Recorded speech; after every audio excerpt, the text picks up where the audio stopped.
Hey everybody, Jason here. Today I am out at Martin's Brook in Lebanon. This is a property that the Land Trust owns.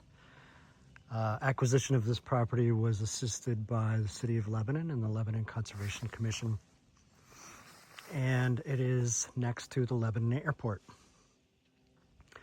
The airport is embarking on a safety improvement program and extension of runway 36.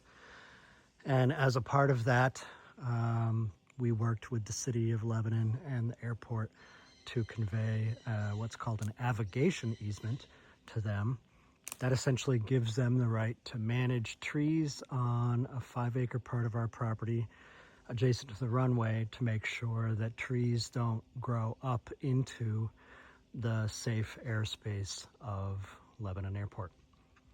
So these trees that are marked here with orange flagging are trees that either currently encroach in the airspace or are projected to encroach in the airspace within the next 10 years. And as such, we need to work with the City of Lebanon to figure out a plan for how to manage those. And one of the things that we've agreed to is that we will require the contractor to use a variety of techniques to deal with these trees to make sure that they're not in the airspace.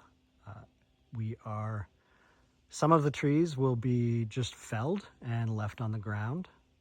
Some of the trees will be girdled and left to die standing. And some of the trees will be topped, which essentially means that we'll be cutting off the tree as high as we can with the equipment that the contractors bring here. And so the top of the tree will end up on the ground and the trunk of the tree will end up rotting in place. This will all help UVLT create a much more diverse habitat in this part of the property, and it will create safer airspace for Lebanon Airport. So a win-win all the way around. And thanks to the City of Lebanon and the Lebanon Airport for working with us on the acquisition of this property, which has been identified as a top priority of the City of Lebanon for land conservation due to its wetland resources and some rare plants that grow on the property. I'm in a different part of the property at the moment, and here's an example of some of the structural diversity that we'll be trying to mimic here. You've got some downed trees that are slowly rotting, turning into great nurse logs. You've got some standing dead trees that are slowly rotting as they deteriorate in place. Those are great perch sites for predator birds. As these trees rot and degrade over time, they will end up becoming great homes for amphibians and smaller mammals. Here's a massive old white pine that must have fallen down years and years ago.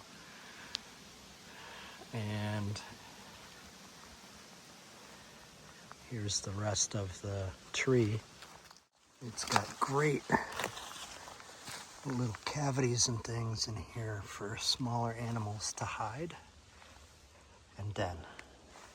And really that's what we're talking about, is creating some good structural diversity in this forest so that it can serve a wider suite of habitat needs for wildlife. So again, thanks to all involved, and perhaps after the work is done, we'll come back out and show you all the results. Thanks again. Take care, everybody.